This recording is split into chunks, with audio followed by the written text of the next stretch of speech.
And instead of getting on your shit, you go home and listen to a podcast about all women want to do is use men for dinner dates.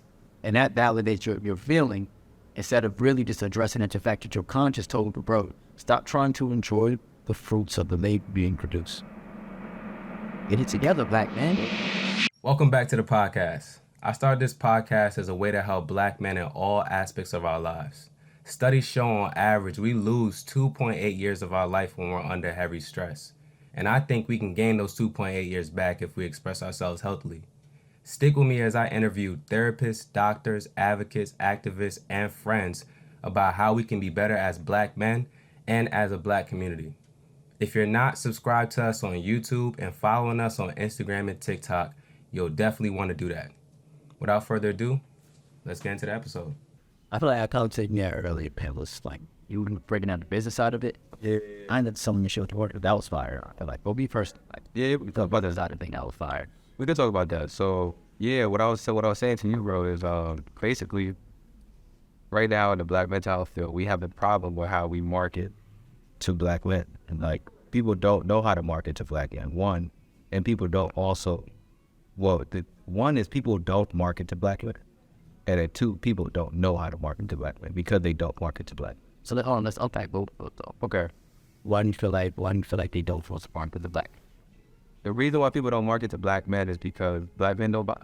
And black men right now don't invest as much into their mental health versus other days. You get what I'm saying? So for us, it's like other days like, I'm about to go. Oh, because I could go over the conversation. Right. Yeah. I had to pull a couple guys up the confrontation and say, you got jubilant with your neck? You telling me $200 for your health? It's too much money? Value system. Right. Our value system is completely messed up as black men, bro. Like we really only value two things. When you really like dumbing down completely, for us is really about sex. And I was just talking about this. If we don't feel like we have enough money, we dive a lot into sex. If we don't have enough sex, we dive a lot into money, and we have an imbalance, right? So that's one of the biggest reasons why I feel like black men are getting marketed to when it comes to mental health, and then that's leading into the cycle of black men don't care about their mental health. It's like, no, it's not that I don't care about my mental health. I just haven't seen a solution that's built for me. Yeah, I think that's one of the biggest problems. That's one of my theories, is that black men don't invest in their mental health as much because we have not seen solutions built for us that speak to us. And I think a lot of therapists are playing the game wrong. Well, we also talk about therapists being overcapacitated, but I also feel like a lot of therapists are playing the game wrong, where it's just, I'm going to make a solution, I'm going to make a resource, and people should just come and take advantage of it, right? But you're not really communicating its value to the audience that you want to bring in. We had a conversation about what is the audience that you want to bring in. And a lot of times it's not black men. It's women, people in general. That's crazy, bro, because it's so similar in the business. Right. I remember actually the person training before I started working at the online platform. I remember the first time I started working at it. This guy was like, I don't even really about to take consultations for black women. I know they don't expect, Yeah. I was like, it's a black trend too. And I was like, damn, and I always thought that was kind of weird. And there's two sides of the equation, right? And it's the side of, well, is it my job as a business to try to market to people that either don't think they have a problem or not as willing to aggressively invest in themselves to fix that problem, right? And so, like, that's a valid question that you have the other side of it, which is like, well, why is that the case? We're not paying for it, which is a whole nother, like, rabbit hole into the cell, right? You feel me? And I feel like that puts a lot of, that's why I message your platform so much, because you're like bridging the gap on us. Because I think that where people have had come across a platform, and if you haven't even thought about it about the health, but you just open them up to the awareness and the minds. Yeah. And there's people that come across a platform that are like solution awareness. They are trying to discover what that looks like, but maybe it's like a little bit fuzzy, and because of the gaps in the marketing and the gaps in just the ways for them to access it, maybe it will provide that gap. Right. I feel that. Yeah, and I think you made a really good point about the different people that come to the platform, right? You have people that are gravitate towards it because I'm speaking about things that we don't normally speak about openly, and it's creating a certain level of awareness, and they want to just get a mind, into the mind of a black man that's actually talking openly about mental health, right? And then you have other people, mostly black men, that are comfortable with that space and have had those conversations at the barbershop, but they haven't been able to come to a place where they understand what they need to do moving forward. I've gone through a breakup. My friends are telling me to just have sex with a bunch of people, but I don't really feel like that's where I should be going. I've done that multiple times. I did that the last 3 breakups. You know what I'm saying? And that didn't help me. So now what do I need to do? This person on this platform, especially so black man, has given solutions. And that's when we talk about like being solution oriented, right? I was talking to you earlier. I'm like, yo, bro, a lot of times what ends up happening is that the space is getting commercialized now. So it's all about running conferences. It's all about having events. It's all about doing all these different things that aren't really building solutions for our people, right? And again, the problem is when we build these solutions, black men are not thought about. It's like, I'm going to build a solution, but I'm not going to even ask a black man if this is something that they're interested in. I'm not doing user research. A lot of therapists, like, all their research really is looking at clinical studies and trials and all that kind of stuff. And I get that. But we have to understand that the black man's experience is a lot more nuanced than the clinical trial, right? And it's like energy you looked at. Exactly, right? And a lot of times, if you look at psychology, a lot of psychology has been whitewashed because a lot of things in the United States and just in general in the world have been whitewashed and been treated that way. So they don't really even speak to our experiences as much as they should. So in order to get that user research, you really have to be in the field. You have to be doing which is DMing Blackwear, responding to comments, having conversation, doing community forums, doing group, conversations where I'm getting that feedback from them, that I'm hearing what it is that's bothering. The reason why I know certain content will do better than others is because I'm that in tune with my audience. Like Parker was asking me earlier, he's like, "No, bro, how you know this content gonna do well? Like, how do you know?" Like, I'm like, "Bro, because I research. Like, this is what I do, bro. Like, I do this. This is what I've been doing, right? I understand what's gonna make the audience move a certain way. I can evoke an emotion based off of certain content. I know what's gonna make people say, you know what, I want to share that, and I want to share that to my son, and I want to share that to my nephew, or I want to share that to my bros in a group chat because we talk about this all the time. Because I'm doing the research, I'm having the conversations. Because a lot of times, like therapists are in the field, but like you said, they're overcapacitated. By the time they have their 5th session of the day, all that information ain't really there registered yet. You get what I'm saying? They're not doing it because of some, right? Because it's not all therapists. Some therapists really are only doing it because they have so much debt and they just have to pay that back. We were having that conversation as well, right? We're sort of like, What does the average debt look like for it? I don't know what the average debt is, but I know the conversations that I've had with therapists that I'm cool. Does it have to get what? They have to get a massive or PhD? They have to get a master's. They have to get a master's. And a lot of these programs, bro, these programs are not cheap. You know what I'm saying? Like, even the local programs aren't cheap. And they got to have certain accreditations. By the time you get to the point where you're getting a program that's accredited, you're running up like maybe 20, 30K. And I'm being modest. You know what I'm saying? Yeah. And that's when you get into an accredited program, right? If you go to a program that's not accredited, there's a chance that you're going to have issues with getting your licensure and getting it in different states. And that's when we come into the issue with the compliance and all that kind of stuff. I feel like that also even just go back to the course of getting the credit in the course of education. I think that can definitely lead into the conversation around the lack of therapy in the market, period. Right.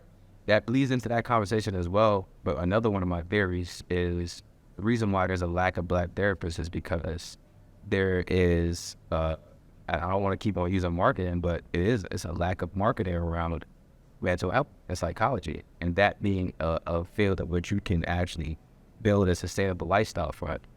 The reason why a lot of black men aren't therapists is because we haven't been told that you can make a bag off of being a therapist. The thing is, right now, black men, if you were smart, you'd be going into psychology and actually getting your master's, finding a program that actually cost efficient for you to get your master's and then get your license, because there is literally a shortage. There's a shortage of black therapists, but there is an extreme shortage of black male therapists. Like, I can name on my hands the ones that I know. You know what I'm saying? Because is that little of them, right? So for me, it's like really fit black therapists across the country now. Like, really the good ones, right? It's like 50 black male ones, like, for real. right? So whenever I have somebody that hits me up like, yo, bro, it's like, yo, I wanna find a good black male therapist. I'm like, we go try to find you one, but at the same time, it's like that's like that's you looking for a woman, you looking for a unicorn, yeah, for real. And think about it, right? Like, if you're a good black male therapist, you gotta really mess with the community in order for you to say, you know what, I'm gonna lower my costs, right? Because I can go and work with entrepreneurs, I can work with you, I could work with people that are looking for me, that are willing to pay a bigger bag. That's why you see a lot of black male therapists, they don't even be practicing. They just do speaking engagements because they're that much of a unicorn, that people will pay a premium to have them speak just because they're a black male therapist. Yeah, that's crazy. You know what I'm saying?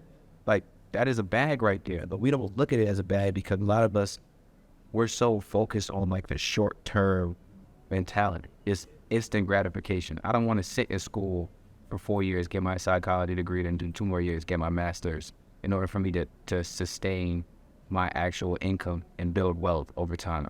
I'm gonna just go and do this thing, flip this, do that, get instant gratification because I saw this dude say he made 10K over that.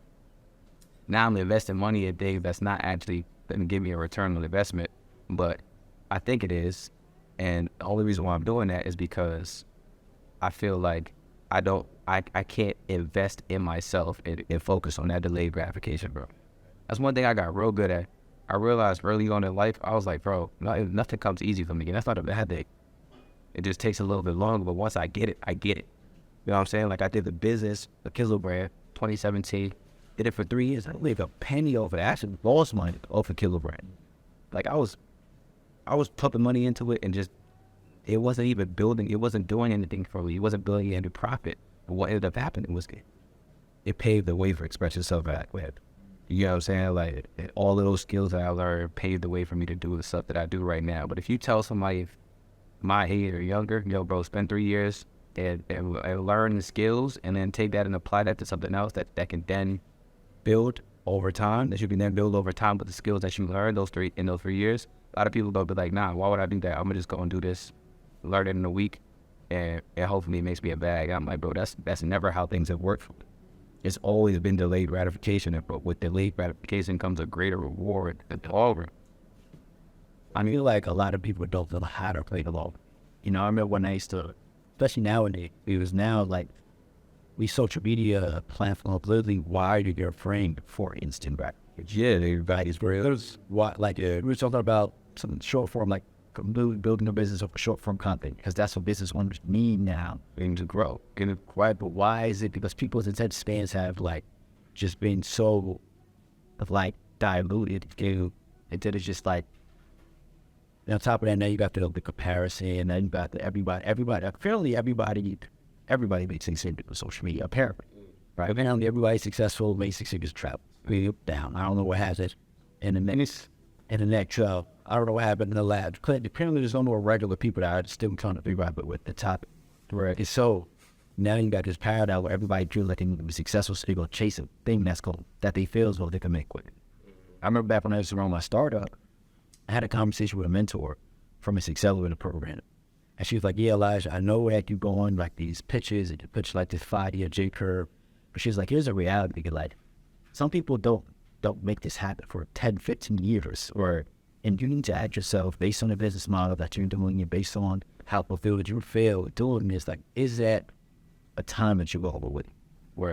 And it, like, that conversation is just like, it just dug so deeply because it was a thought process that I never thought enough. Where, like, is what you're doing right now, is it worth, like, if you knew that you would blow up somewhere between year 6 and year 10, and what you had to look at home, right? We should still do it. That's a big question. You know what I think about when I hear you say that is a lot of podcasts don't make it to 100 episodes. I think like 95. I don't know the number exactly, but I think it's like 95% for podcasts don't make it to 100 episodes because people are not willing to commit to something, put the reps on a consistent basis. They're not. You know what I'm saying? Like, a lot of people start things and say they want to do things, and then when things get a little difficult or they feel like it's not really returning what they hope it would to return, they stop. If I stopped with a Kizzle brand, we'd never have Express Yourself like that. I mean, you're a perfect example. The work works on you. What do you work on it? facts. You feel me? Like, bro, my first thought failed. But everything I learned from here, from like a business development standpoint, when I went back into training, like I literally built a 6-figure coaching business online. You know, I understood business, right? Because I had that, because from my failures before. But those, again, the workforce on you, what do you work on it? People ask me, how do you speak so well on camera? Like, I can jump on camera to start talking. The reps. Like, the reps. Like, reps, all the reps on reps on reps. And guess what? The first couple of reps felt the trash. And I feel that one of the biggest things that stops people from just doing the work is that they don't like that feeling of not being the best, of not feeling validated about what the work looks like. It's just like, yo, other than like working out, first get in the gym, especially not to much up free workout.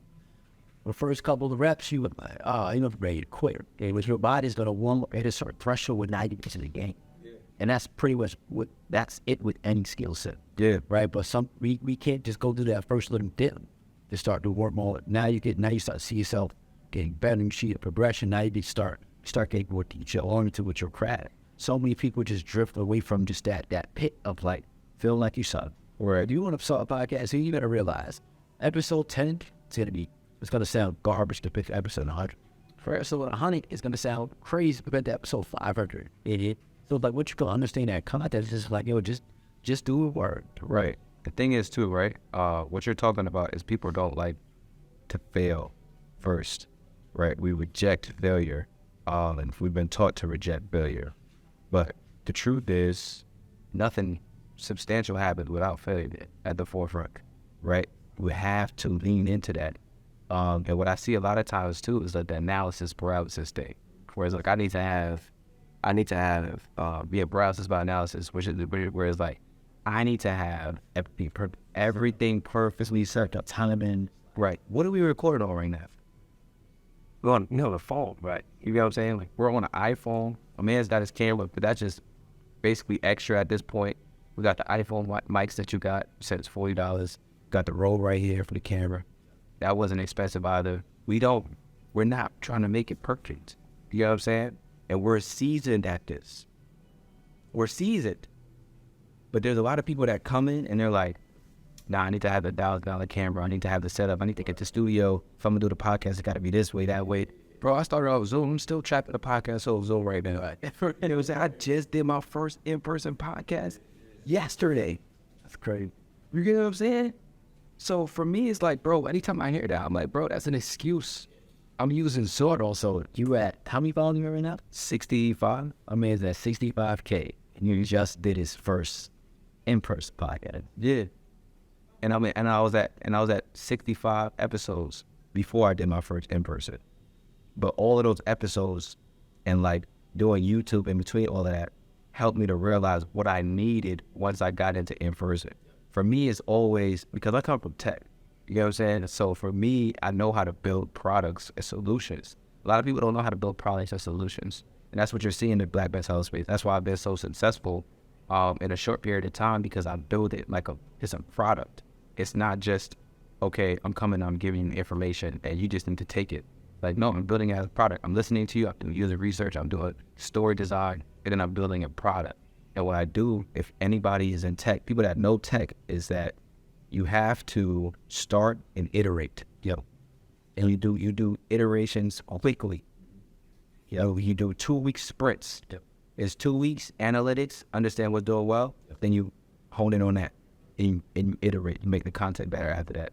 Every 2 weeks, and you do it that way. That's not necessarily my cadence, but I'm just trying to describe how that process works, right? A lot of people, they try to come in and they try to get to a year of finished product within that first week. That's not how it's gonna be.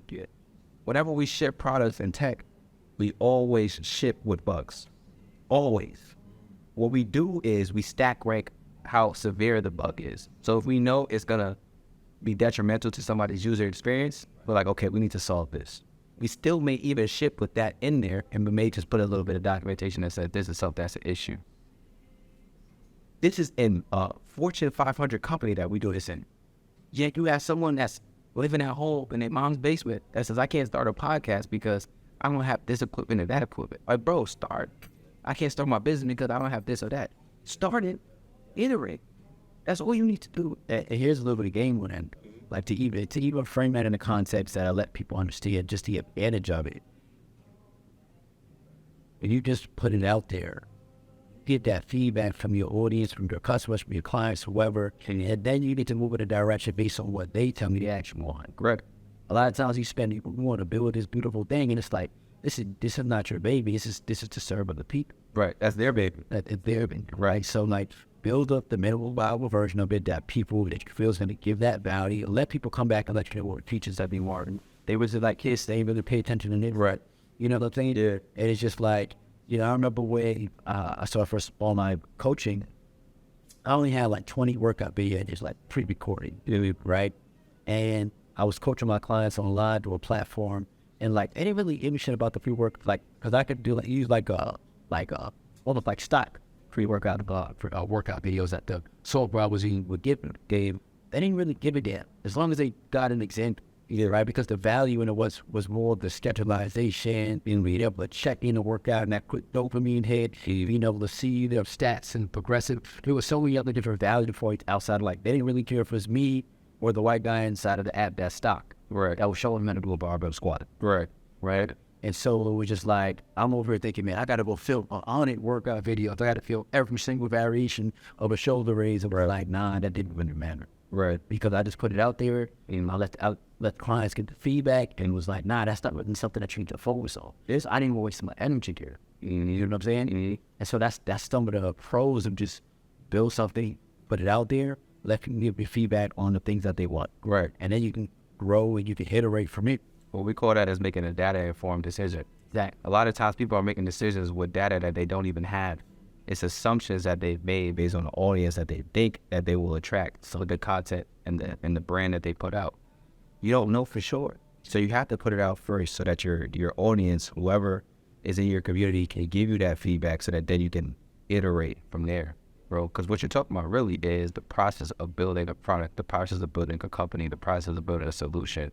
And a lot of times, like you said, man, we get caught up in the before and not focus on the actual during and after, which is really where you need to be focusing your tongue on. Like the before is really just, yo, put it out, see how it does, and then you figure out what you need to do after, bro. Like that's where you should be spending most of your time is in the execution. Bro. this is the challenges of marketing. But you have it like me, like, you know, me in a fitness performance space, you in the mental health space. These are both spaces that, unless you're a black man who's very much self-aware, tapped in, most guys just aren't thinking about investing in these places. Right. And I think that, you know, one of the things that I've done in my marketing was I've had to literally show guys the lifestyle, kind of paint the picture, paint the vision of the pair, getting them to understand. Because, you know, it's almost like in business, it's almost like a bad decision to like try to get your market to understand that they even have a problem, right? Because it's just a cost to educate the market. For me, I tend not to focus on that, but I do tend to try to bridge the gap there with storytelling. Anthony, like we West Indian, right? How many of our elderly family members get sick because most of the food their whole life was a starch and a meat? No vegetable. And it's talking about callaloo or it's like no real vegetable. It's like, you know, with cook up rice, had a little bit of oil down spinach or whatever, you know what I'm saying? So it's like, well, collard greens, but it's like really getting guys to understand like the vision behind it. Because I've been in like different programs like where other coaches, and they sell to women, they sell to list of white guys, Asian guys. If you guys are only thinking about the help on a day-to-day basis, for me, one of the biggest challenges I had was like, how do I market to an audience that can be stubborn when it comes to investing in the health? The same way, how do you market to an audience that is like, mental health, like you kind of got to get them to really understand it down the route. I know for me, it's just been just telling my story and also tying it back to bag. Yeah. Like, I mean, talk about that. Like, because it's true. Yeah, it is true. Today, if you was an entrepreneur, just feel better, look better, you feel better, you have more energy, you're going to make more money. You're going to be able to produce at a high. So I tend to like kind of really bridge the gap and get guys to understand that, because I know that most those black men, we going to be driven by the bag first, right? But I think there's also like this I feel like there's also this nuance where it's just like, sometimes I just gotta let them know, like, bro, like, it's not shifting their value. Like, yo, you gotta understand the importance of this before it's too late. Right. Because that's just the reality. And so I feel like, that's always been an interesting challenge and for me for building my platform, right? And I was trying to really just figure out for you, like, how did you go about building the buzz and the awareness around Black mental health, and without tearing down on the platform, without gravitating towards a lot of negativity that most of our culture is consumed by when we start to talk about different pages, you know what I'm saying, that put out content that's just polarized and connected. Right. That brings attention though. Right. The truth sells, bro. That's my response to that. The truth sells, because for me, when I first started, I wasn't even thinking about marketing, to be honest, for the most part. It wasn't marketing that I was thinking about. It was really just, how do I give as much value as possible, and how do I speak the language of Black men? And so I was just very direct. I was like, Black man, here is blah, blah. Black man, here's how you do blah, blah. Because, again, most people weren't doing that with mental health content, right? We're starting to see it now a little bit. I don't want to listen. I'm going to say it's because I was gonna bring that up too. I was starting to see a bunch of these Black men in mental health platforms, bro. Like, where they coming up at, but hey, look, I don't want to say it's because of me. I'm not going to say it's because of me. all I say is I started with first platform I started with was yours. That's the first platform. I respect it and I appreciate that. But nah, so what I saw was, I get on social media, I see mental health posts, and I would skip over it. And I'm like, nah, this ain't for me. You know what I'm saying? And so I was like, yo, I'm going to be very direct about targeting the person and the audience that I want to follow. It's in the name, it's in the content, it's everywhere, right? So there's no confusion about who it's for. It's for you, right? And I think that is what really led men to say, okay, you know what? Let me give it a shot. Let me see. And then from there, it's just the truth. But it's the truth mixed in with culture. So I'm not trying to sit there and give you a bunch of therapist jargon, right, medical jargon, in terms that you can't understand. I'm going to break it down as very simple to you about what it is that you're dealing with and how you can build a solution around that, what I did, right? And I use myself all the time as the case study. Most of the times, both of the case studies in terms of like the pays and in terms of this is success is based around success that I've had in my life. So I'm saying, hey, here's something I dealt with. Here's what I did to move forward from there. And then here's what it's done for me. You get what I'm saying? I'm telling people like, yo, I've been cheated on. I don't hate shorty. You know what I'm saying? And I'm also in a functioning, healthy relationship now. How did I do that? These are the steps. Therapy also helped me a lot. At that point, the truth sells. It's up to you whether you want to do it or not. Because we deal with these things, we just don't talk about them. And so for me, it's like realizing like, it's not that we're not interested in it. It's just that we haven't been marketed properly. It's about being creative with my marketing without losing integrity. Because again, it's not about diving into a bunch of content that's not going to push the culture forward. I'm not trying to sit there and trigger a bunch of men on a daily basis and they're shy. Fear they're shy. You know what I'm saying? fear them into getting into therapy. And like, that's not the point. The point is for you to understand the benefit of being in therapy, for you to make a conscious decision to go there and get into therapy yourself. And that's what I try to get men to do, right? I try to show them like, this is what it will look like for you to get into therapy, and this is what it looks like when you don't get into therapy. Here's the two different lanes that you can take. You can be the 35, 40, 50-year-old man that has a family, that has kids, that has the life, that he's always a vision, that doesn't know how to keep it because he can't keep his dick in his pants. He doesn't have sexual discipline, or he doesn't know how to deal with the mental issues that he has for himself. Or you can get into therapy now and then be able to get that life that you're envisioning and sustain it properly because you have the communication skills, you know how to be disciplined, and then you also have a bi-weekly or monthly therapy session that you can fall back on if anything does happen in your life that's a crisis fit. So for me, that's what it is, bro. Just trying to show them the two different parallels and allow them to be able to make a decision, whether it be subconsciously or consciously, about where they want to go, and not try and, force them into it, because I never do that, bro. One thing that I don't do is I don't remarket to men. What I mean by that is, right, like when somebody when I put up a post and I say, if you're looking for therapy, DM me. And somebody DMs me, we go through basically the process of like, you know, I talk them through, this is what it look like, this is what you needed, this is what you're going to get inside the safe haven, and this is how it will help you. If they don't sign up right then and there, I'm not coming back to talk to you, unless you told me that you want me to follow up with you, right? And some people will say, well, that's bad because if you remarket it to them, that you probably would get them to convert. That's fine. There's a likelihood that I would, but you're not my ideal customer. And the reason why is because you've shown me that it's not that big of a priority for you. So once you show me that it's not that big of a priority for you, I don't even want you inside a safe haven because you're not going to take advantage of it.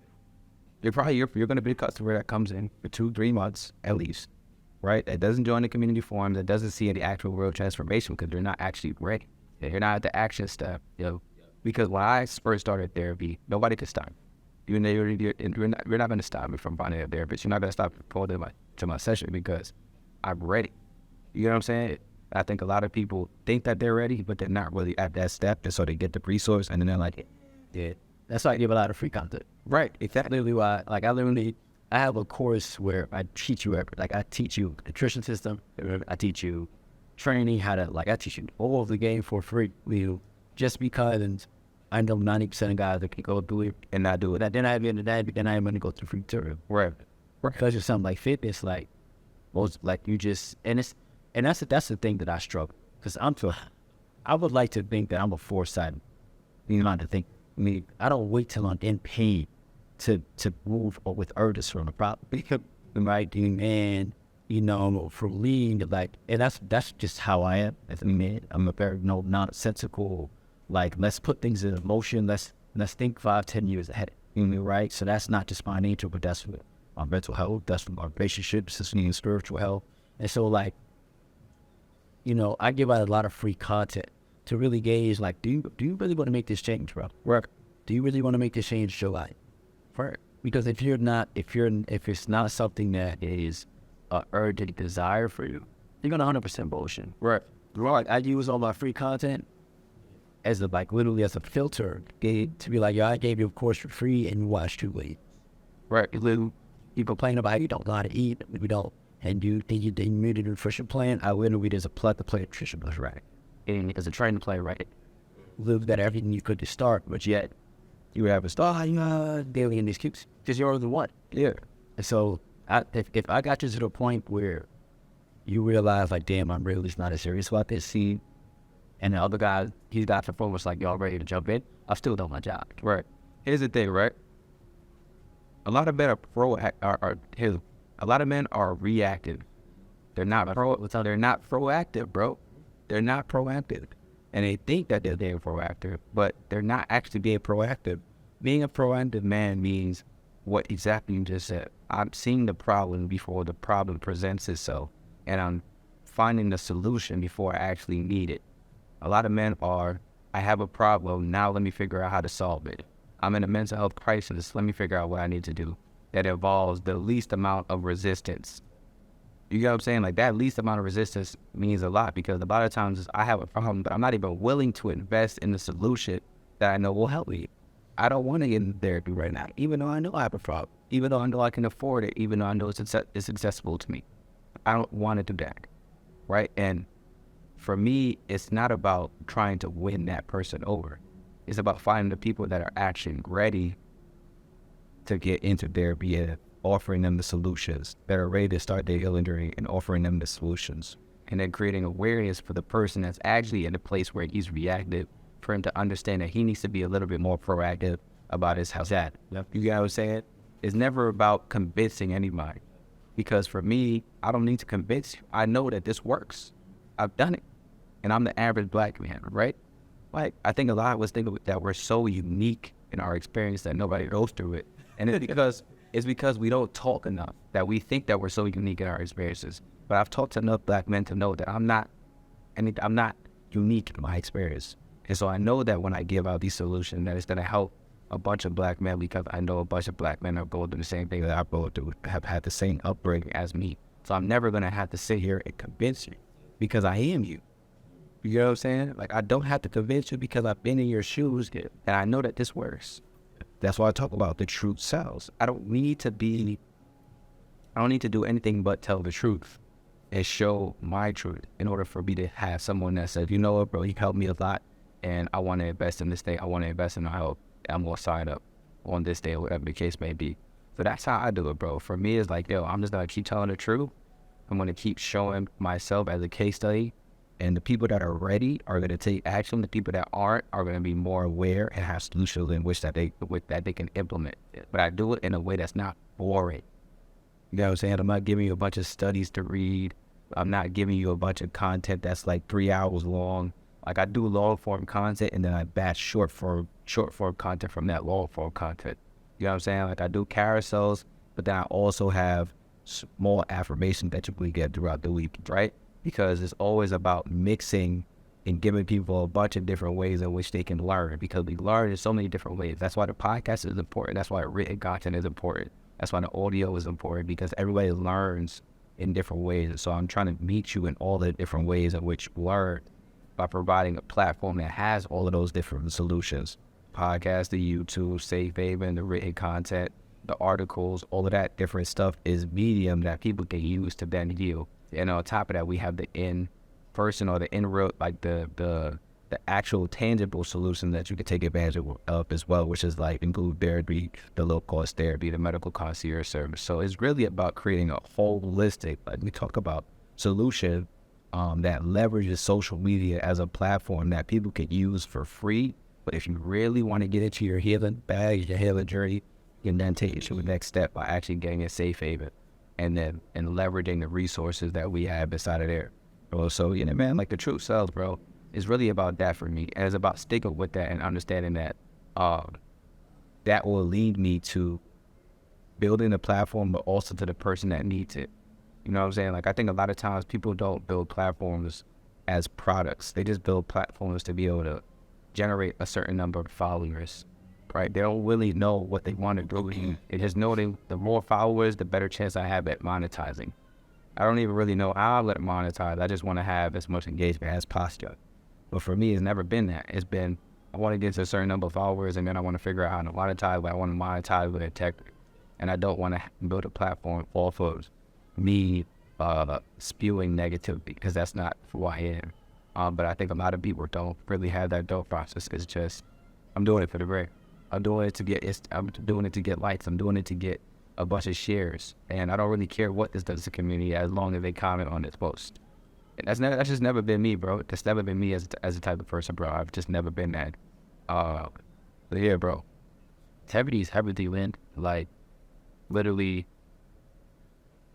even just building on that, it's like, you know, talking about some of the conversations that we had about a couple of podcasts where it's like, they have an audience that seemingly they're looking to help, but it's like, why you gotta feel like you gotta put down on the people?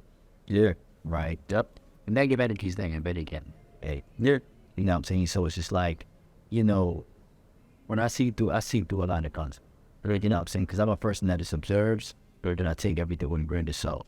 And for me, when I see some of the content in certain ways people are delivering, I mean, hey, sometimes it's not your job to deliver something yet for everybody, right? But at the same time, if you know that there's certain aspects of your content when it comes to like putting people down, that makes you go viral and you start to build on that for me, I gotta look at you as I gotta look at the integrity of your plan. Right. You know what I'm saying? Especially when it comes to a lot of black people. And I mean, even going into the relationship podcast, this whole man versus woman shit.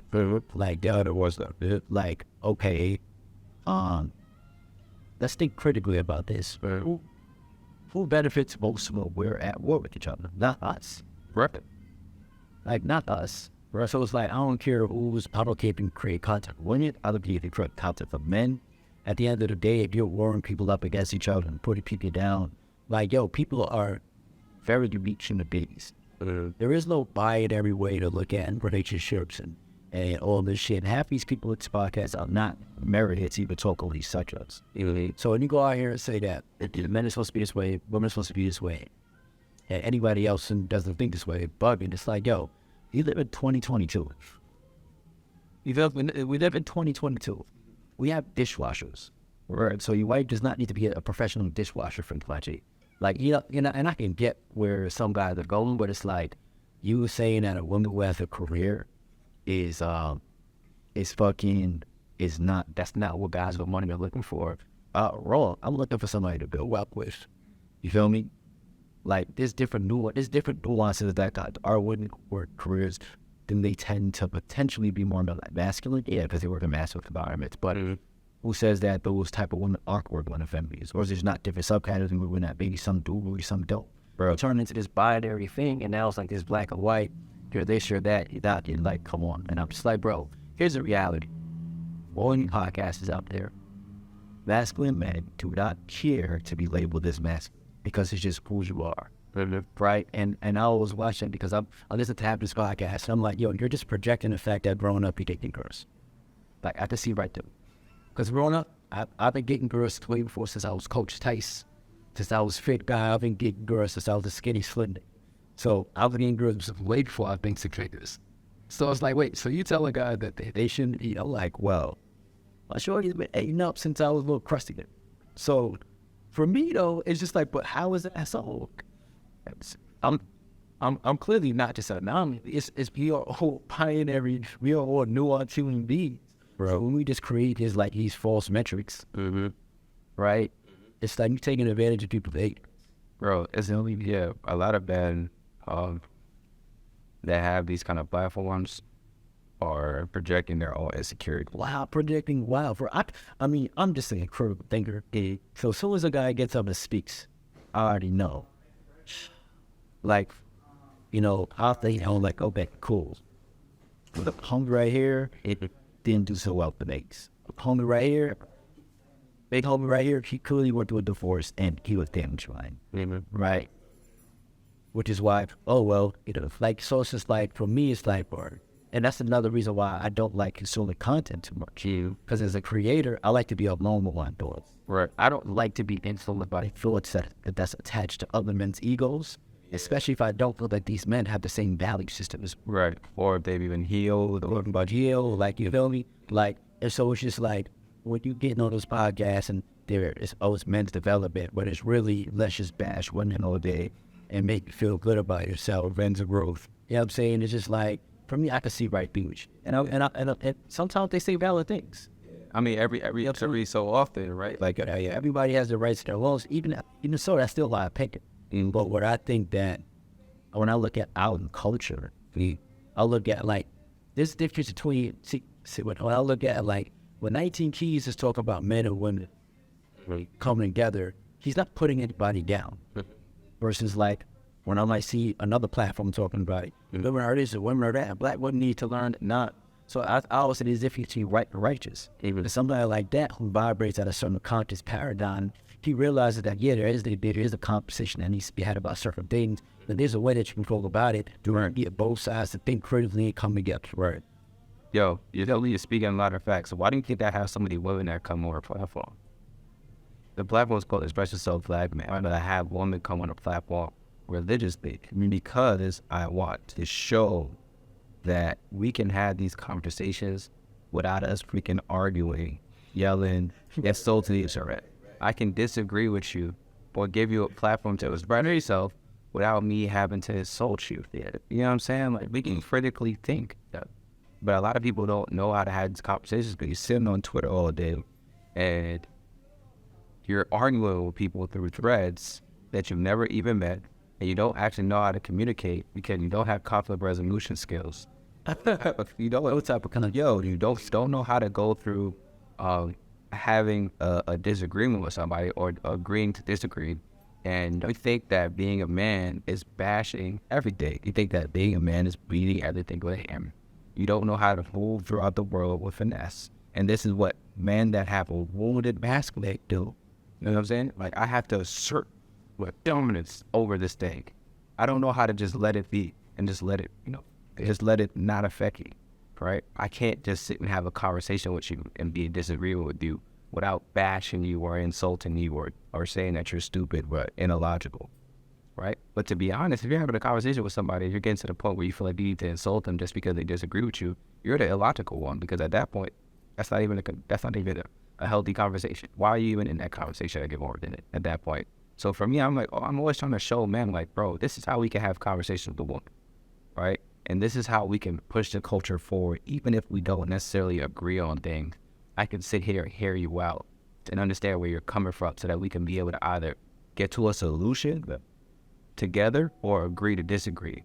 I think people don't understand the importance in agreeing to disagree, because what happens when I agree to disagree is, it's not that I'm saying that you're dumb and you're stupid and that your point makes no sense. It's saying, as me saying, you got some valid points, but I don't necessarily agree with that all the way, right? Because these are my points. Yep. But at the same time, now in the future, when we have these conversations, I can understand where you're coming from, and I can speak on your behalf in road that you're not in, and all this different kind of stuff that comes as a result of you having a conversation with somebody where you guys end off on a point where it's actually healthy versus you just sitting there trying to listen to respond. There's so many men that literally will be like, yo, woman only listen to respond, Ellen listen to argue, and they never listen to comprehend. She never just listens to.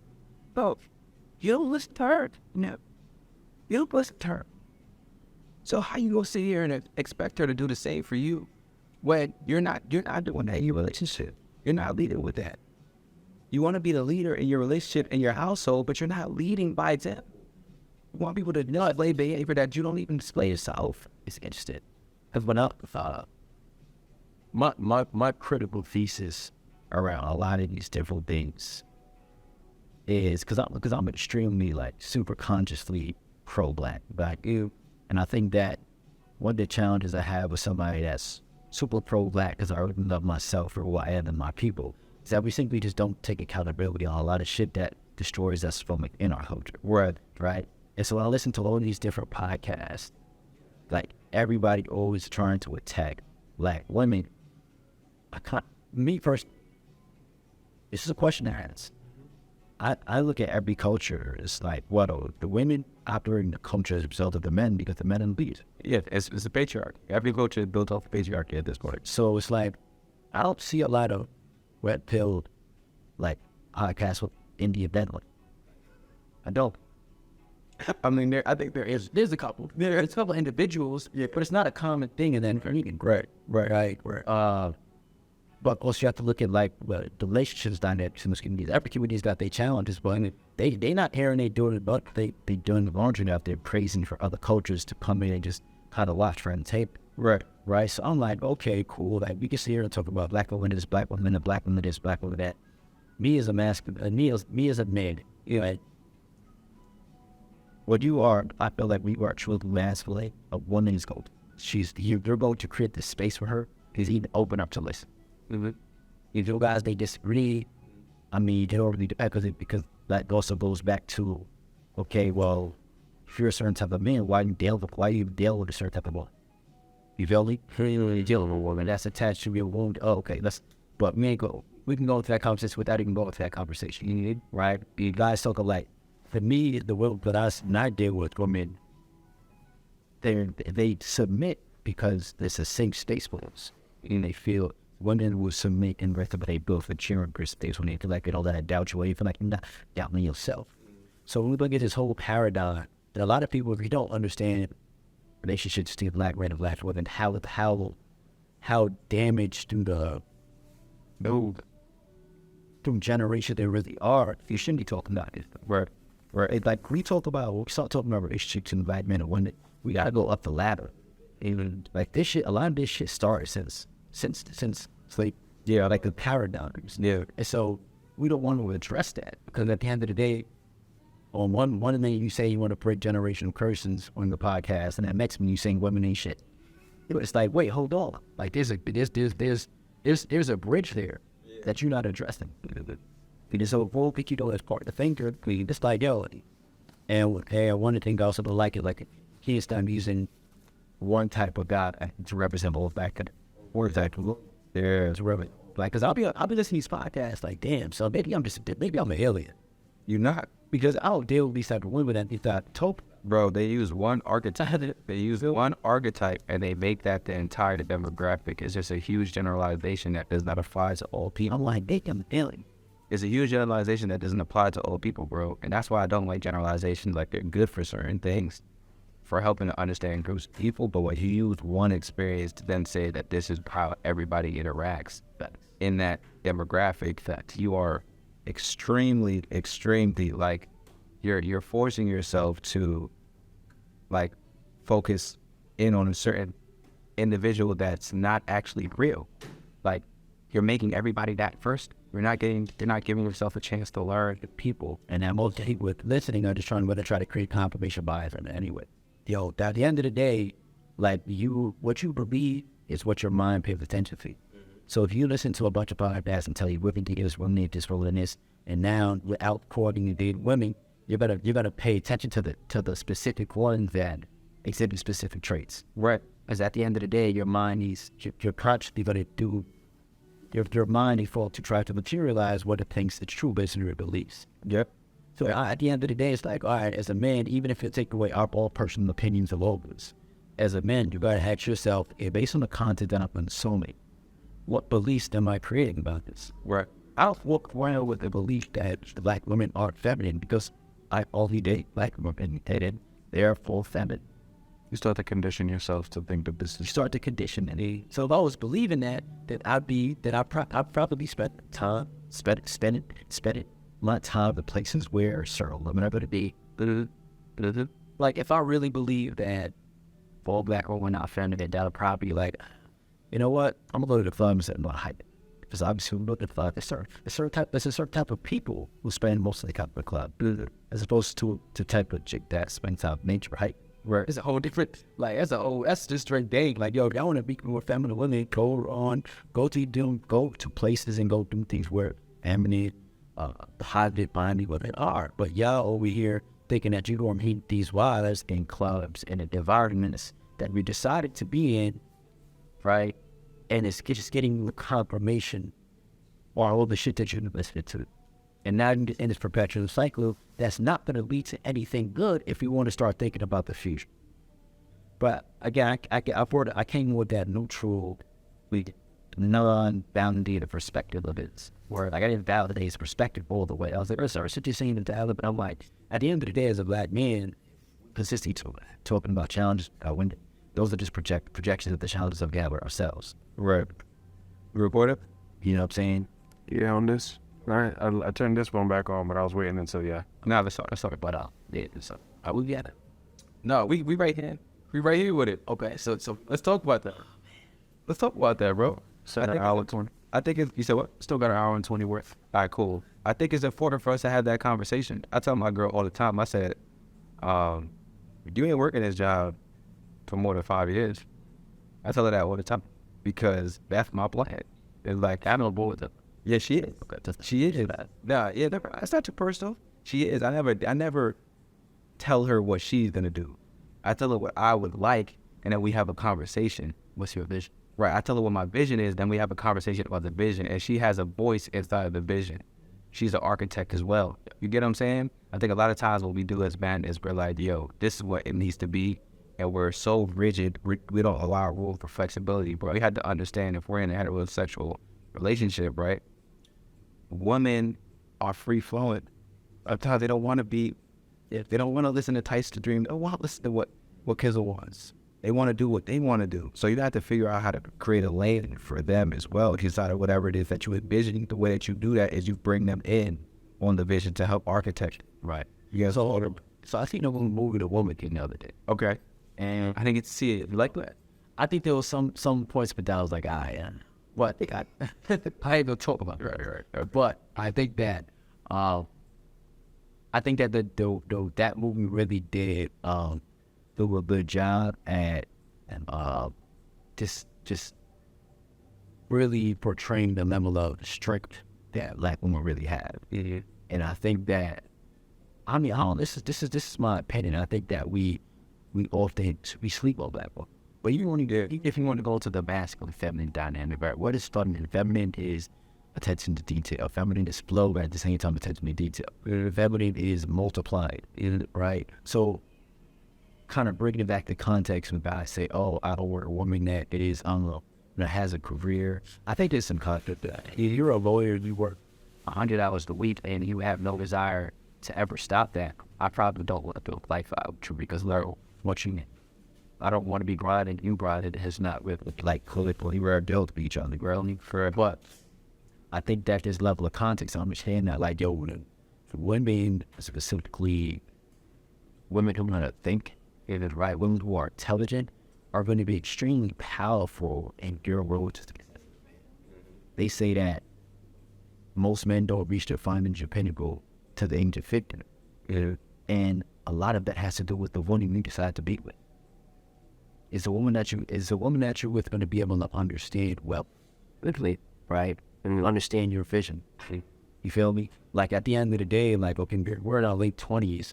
Like, even making 6 figures, I'm still not going to be like, I'm taking care of. Okay? Like, no. There's a certain rumination period where certain things from a structural perspective have to be built before we now move into that more of the optionary roles of, okay, core and demand, I'm bringing home the bacon, we good, and gotta work. Like, I don't care if you're working tech. If you make it $250 a year, right, but you have no assets, then I don't know, is it really smart for you to just say that your wife shouldn't work? Right. Versus what if you have maybe $250, she's making $150. Now y'all are a 300 household. Right. Here's a day for a 400 household. But it's like, now y'all can take the time to build together, and within the next 5 to 7 years, like, y'all have resources, and now we have options. Yeah, black men gotta stop asking our women to submit and do this and do that. At the end of the day, if we don't have resources. Right. I think this is me and my own personal opinion of what masculine truly is. It's your ability to be able to create resources. Now, when you top that into the right level of femininity, she's going to be able to multiply those resources, right? Mm. And that's what happens coming from a woman that does understand certain things.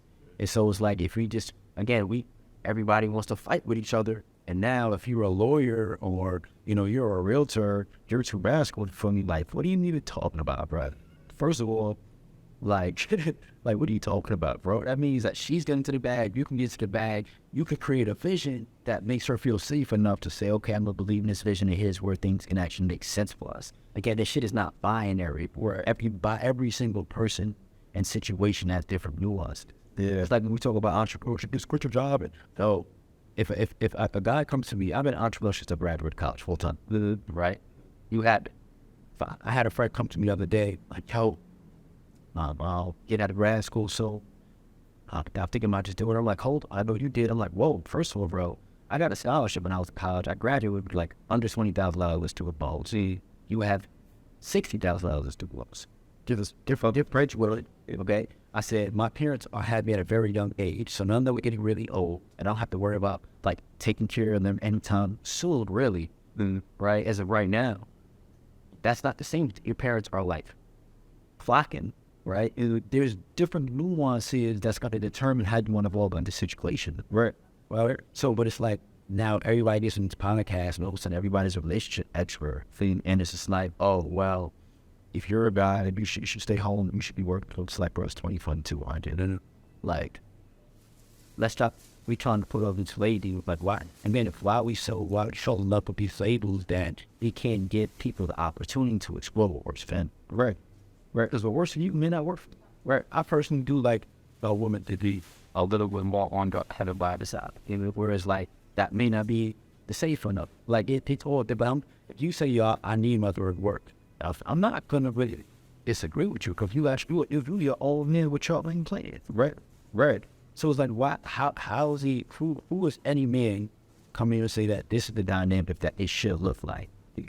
When everything looks different for everybody.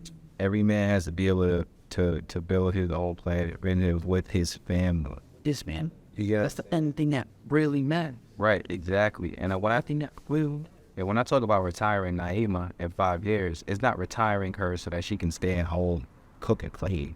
Right? No, it's retiring her so she doesn't work a job that she feels drained doing. Right. Whether she says it or not, I know it's draining for her. You get what I'm saying?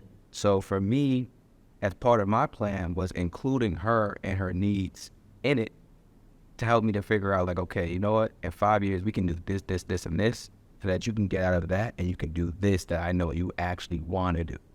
You get on tag because I listen to you, so you can just flow and exact, bro. And now when you flow, like you said, you're in your feminine, and you can help both of them. Now we're polarized together. Right. Right. But a lot of men don't understand this, right? And they don't know how to plan and strategize in a way. I had some content, I remember it was a while ago. And I was like, man, if you got a 5-year plan, you shouldn't even be thinking about sex right now. I know a lot of people are like, what you mean you shouldn't be thinking about sex? That's crazy. That's ill to me. Nah, let's talk about it. No. Nah, we finna talk about it. We finna talk about it. We finna talk about it. Because I personally think, I think that for me, it's very hard to be present in any type of relation if my foundation ain't solid. That's me. Like, I'm like, you ever seen that pictures where you got the one nigga at the club and you just like, damn, like I sure wow my hair. Right? Yeah. That would be that. Back when I was younger, that was me. If I didn't feel like I was moving in the right direction financially, but that's because it's the way I think. You know, I'm a value driven man. And so like, I don't need to be doing outdoor frivolous. Certain things don't matter if certain foundations aren't there. Right. Like even with women. Right. I was talking to my man here from one of my bros the other day, and I'm like, bro, like, we gotta learn to put ourselves on probation. If you in a certain place financially that's adverse to where you're trying to go, you don't need to be spending no time and energy trying to support women, because at the end of the day, you don't even got the resources, right? Can't support that. Well, can't even support that. Like, you can't even support it.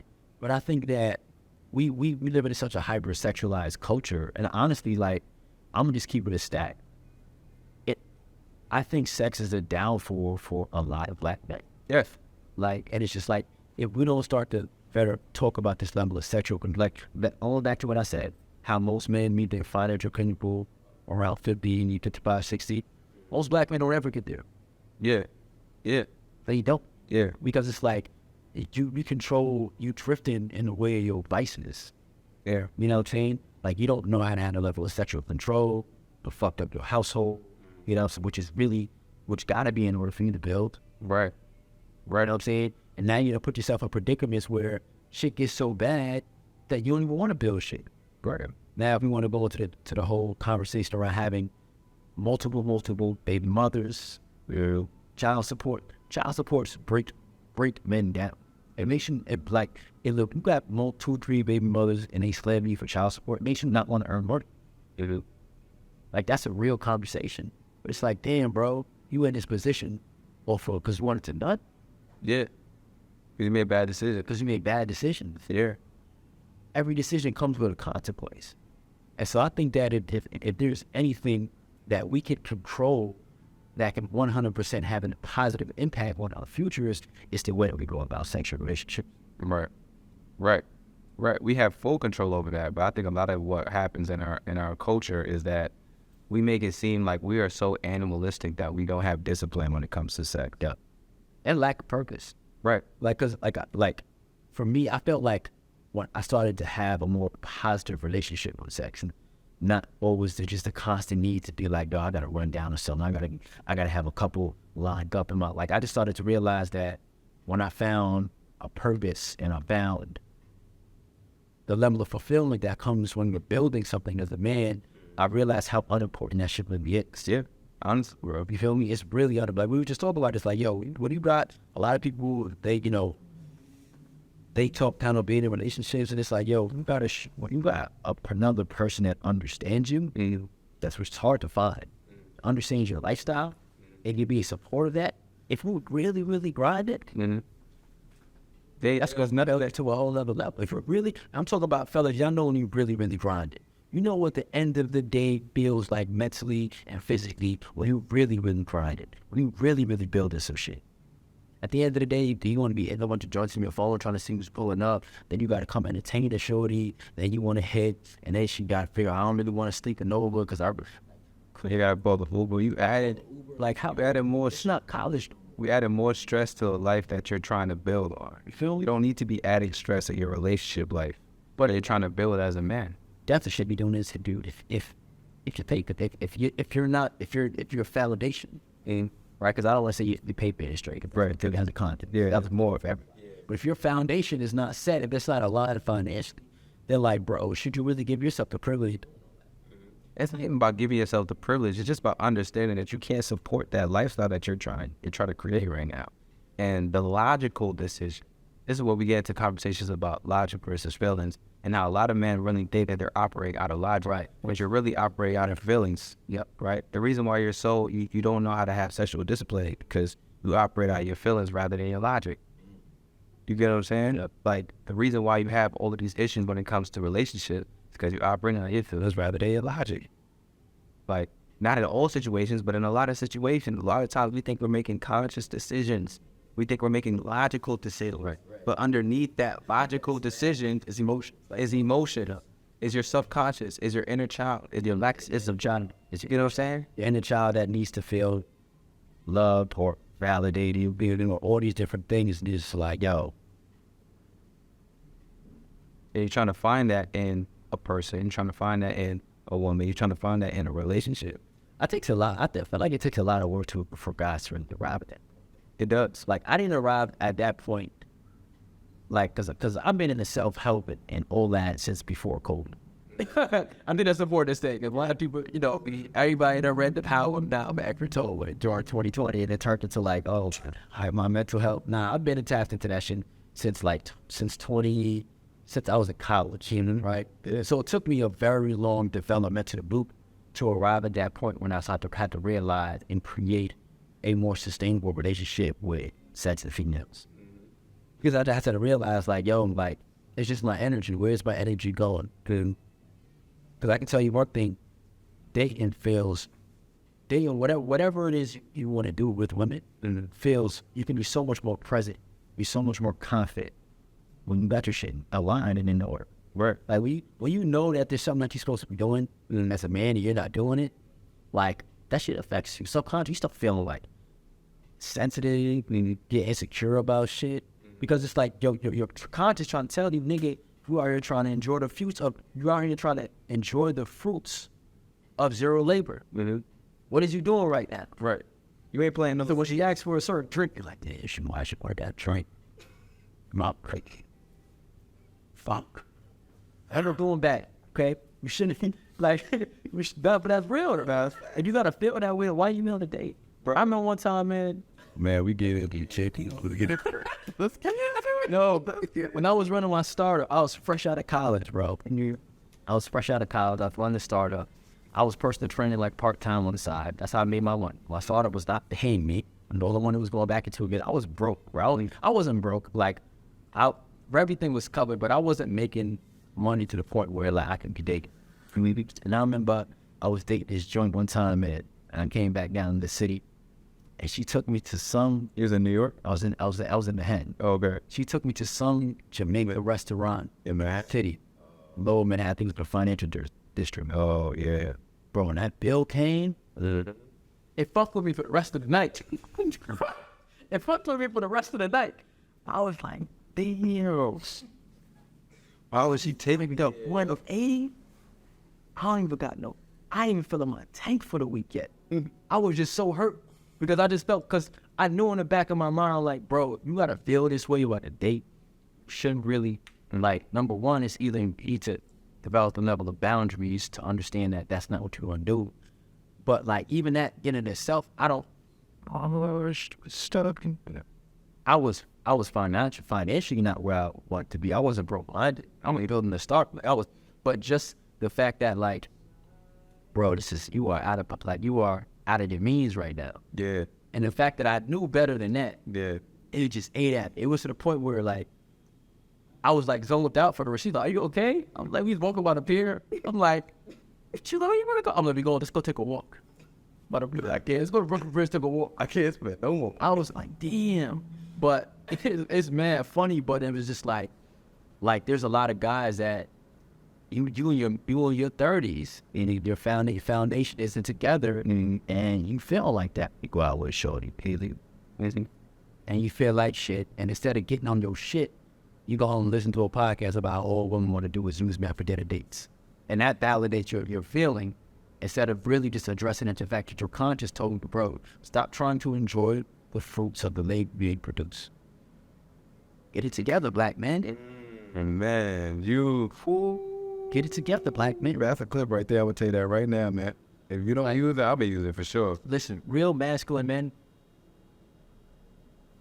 are challenged in being present when they find it, when their resources aren't put together. Good. Because it's like it's not that that's everything, right? We can go into that conversation too around how everybody talk about getting to the nut, but it's just like it's just a vow. It's just valid and it's principle for you feel me? Bro. Values and it's principle. What we were talking about earlier is what I'm like you're alluding to right now is like living beyond your means. You know what I'm saying? Like we talked about how a lot of people in business live beyond their means.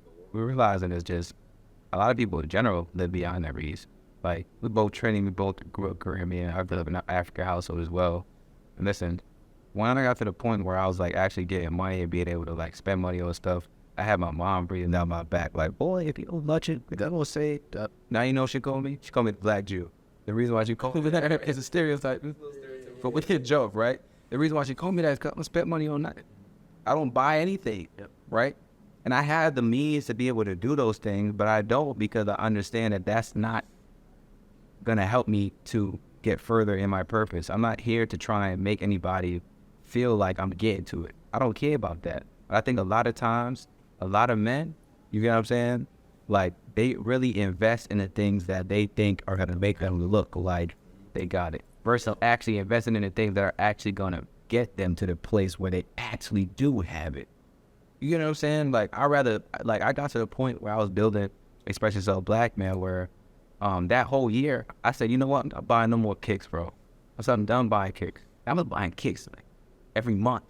You know what I'm saying? Not like some of the people I know, but the year before that, I was buying kicks every month. I was spending thousands buying kicks. That's the real contest is, right? And I realized I got to a point where I'm like, yo, bro, I don't need no more kicks, bro. I'm good. I don't need to buy any more kicks. I'm not even buying any more clothes. I'm good. Unless the clothes don't fit me, I'm not buying any more clothes. That whole year, anytime I felt like I wanted to buy something, I either saved it, invested it, or spent it on something that was actually going to teach me something. I was buying ebooks, courses, and programs rather than buying kicks, clothes, and shoes, and all these different kind of things that's not going to help me. And I think a lot of us don't know how to shift our priorities. And then we get into these relationships, and we're dating and we're courting, and we're like, yo, well, if we go on a date, you gotta spend hats as well. I was talking to my girl about that. She's calling it I think she called it a Dutch date. Yeah, like it's called a shot. I said, had a girl ask me that once. I was like, excuse me. I said, what the fuck? I thought Dutch date. I thought, what? I was like, yo, if I'm going on a date, like, and I feel like you gotta pay, I should be on that date, bro. That's when I was telling my girl. First, like, I shouldn't be on that date. There's several things that we were talking about when we were having this conversation. She said it's a Dutch date where you have a shorty that pays for her half, and then you pay for your half, and if you like her more, you'll be for the next date. I'm like, that don't make no fucking sense. First of all, why am I going on a date with somebody that I can't afford to date? Well, yeah, I can't do that. One, I was never raised that, right? I was never raised to do that, but at the same time, my thought process has always been whoever asks the person on the date should be paid. Yeah, most of the time, the woman is not asking the man on the date. So, I mean, I live in Atlanta, so it's a little different. Talk about that. We definitely talk about that. But nonetheless, I still, for me personally, I'm just come out and say I feel like the man should be paying. I feel like the man should be paying all the time, bro. You get what I'm saying? And so for me, it's like if you feel like as a man, if you go on a date that you have to have shorty paying, then I think you should be reassessing how you're spending your bread, or if you should actually be going on dates. And the thing about it too is you don't have to take a person out on a $200, $300 date. I'll be taking shorty to walks, bro. Bad, like I'm not like real, because at the end of the day, like again, going back to the whole, like even if I have bread, right? Mm-hmm. Okay, the whole point of a first date, giving my attention is to really get to know you. Like I want to just get to know you. Right. We don't need to eat dinner to do that. We don't need to eat dinner. Yeah. Facts. We go on a hike. If you like working out, we go to the gym together. We can go on a walk. I can take you to a nice park with some scenery. I can go, it's like, and maybe I'm just an alien. You can't say it. Because I do shit a lot different. But it's just like, and when you really confident as a man, like, a lot of times, damn, wonder if I take it to the park or some fruits, like, because it's like you could, like, it's secure. You don't know for sure. Yeah, like, but it's just like, if you just did it, and you were just confident with it, she would be, you might think, damn, she gonna think I'm cheating, but she might be thinking, damn, like, Listen, he never took me out to SDK like any other dude. He wouldn't take the time to choose out a nice spot, and he brought this book, and then we, like, you know what I'm saying? So it's just like, not, dates don't have to be always associated with spending on deep, right? But again, it's just like, for me, I gotta go out on a date. For me, the type of mental gymnastics I'll have to do, knowing that when that bill comes, you're gonna have to pull out your card, and we're gonna have to, I'm gonna have to say, we're gonna take split bills. No. The type of mental gymnastics I'm gonna have to do to be able to stay in my bag on that date is not possible. That's crazy. I was not raised like that. Yeah, can we split the bill, please? Like, bro, are you kidding me? Are you kidding? Imagine now, bro. And it's like, I ain't split no damn. and it's just like, again, it kind of goes back to, you know what I'm saying, your values. Just make it feel, because I know for me, like, if I'm choosing to spend my time with you, I kind of want. Money is just money is like me first, because I'm the type of guy, like, on the things that I don't value spending money on, I am the Guyanese penny pincher. Okay, Guyanese penny pincher. Okay, these are Levi's, my G. Guyanese penny pincher. And guess what? I'm still walking around with more confidence. See some of these catches were in the mirror. That's Oh my God. It's different kind of conversation, bro. Oh my God. Right? But the things that I do value, or the experience that I do value, sometimes I'll spend my eyes closed because I call it a value-based decision-maker around your finance. When it comes to investing in mentorships, of course, there's skill set. I'm not going to keep around because I know those things are going to bring me a return. It's going to help elevate. Like, I really like you. I want to give, because the money is my time. Yeah. I value my time as a man who's built his foundation and built his wealth. Right. A lot of guys don't think about it. Fuck the money, bro. You give it your time in 2 to different money a month or a week. Right. How much you really value your time. Right. That shows you where your mindset or even around money really is. Right. But for me to even give me my time, that means I got to buck with your energy. If you do, like, I don't mind spending money. But if I don't got it, I'm going to check myself at the door. And I'm going to fall back from this entirely.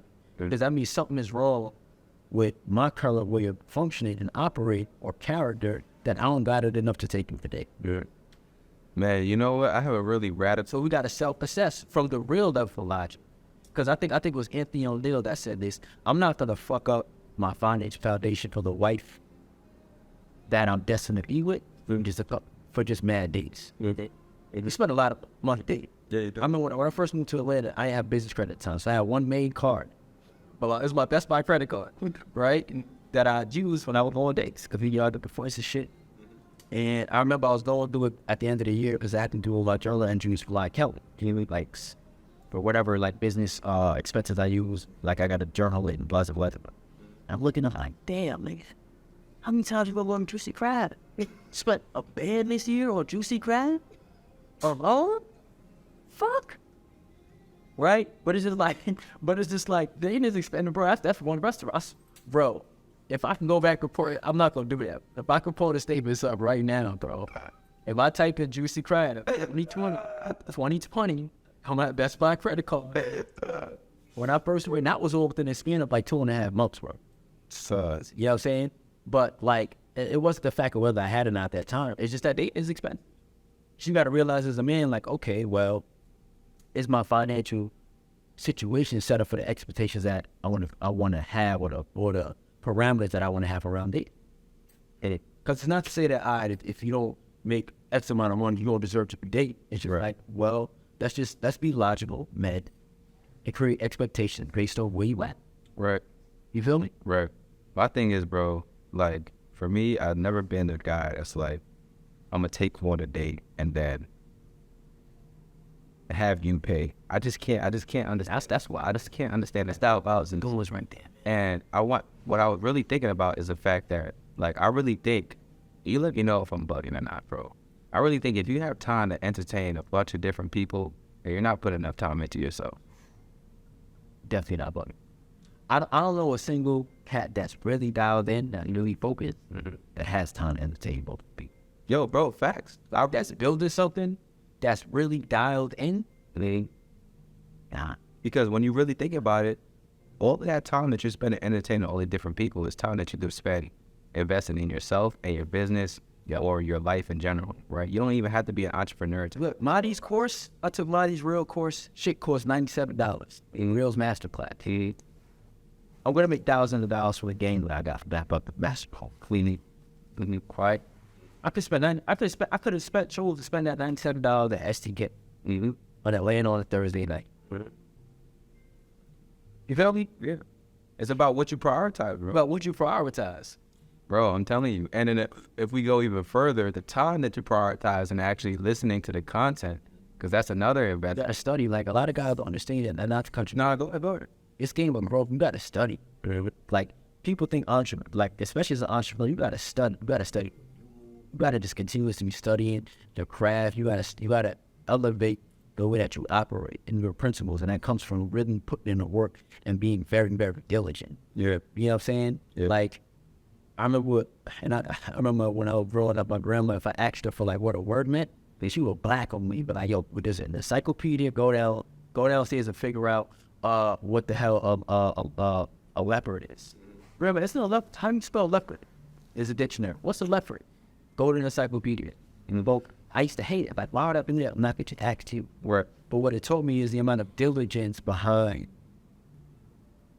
your craft and your work. Even like being willing to do the work to find the answer. Right? Because now when I opened up that encyclopedia, right, I found out in its full entirety what this animal is, the type of animal is, and now I'm raising my hand in class, and I'm just like the alien in class because I know all this shit about a leopard. But it's like, all right, but let's transfer that over to like business. Right. Again, taking time and diligence to learn your craft. Right. There's certain skills that you got to build. I always say that like skills pay the bills. Here's what I want to add to that, bro. When you start talking about it was your grandmother, right? You reminded me about Pops, right? And how like all these lessons and things that we used to do when we was younger that we hated, that he actually referenced now a lot when we're running business. It's just in our life. That when I was younger, bro, I was like maybe around like 8 to 12, around those ages. Like the ages where you like kind of coming into your own independence as a child a little bit, getting into teenage years. They're getting to kind of like finally like reap the benefits of kind of growing into your own individual. Those are the ages in which I had to help my pops with his business. And the only reason why he started that business is because he couldn't get a job in the United States. And so what we used to do is we used to go to flea markets, right? And he used to sell African garments, African movies, African paintings. And we would go to flea markets on Saturdays. So as a kid, I go Monday through Friday in school. You know, as a kid, all you want to do is get back home from school and be able to play, like, right? But I get back home from school and I have to do my schoolwork because I may not have Saturday and Sunday to get stuff done because on Saturday, I'm going with my pops to the flea market. Now, we're going to the flea market early. And so we're not going when the flea market opens. We're going at 6 a.m. So that means I got to be up at like 5 or 4:30 because as a child, it takes me a while to get dressed, right? So I'm getting up at a really early time and I'm coming with him to the flea market to help him set up and then also learning how to market itself and how to speak to people from him in those moments. And I spent like a full day, a whole work day with him at that flea market. And I hated that. Probably every second. Every second of it. I was like, bro, leave me alone. You know what I'm saying? I'm like, bro, please, I don't want to go to this.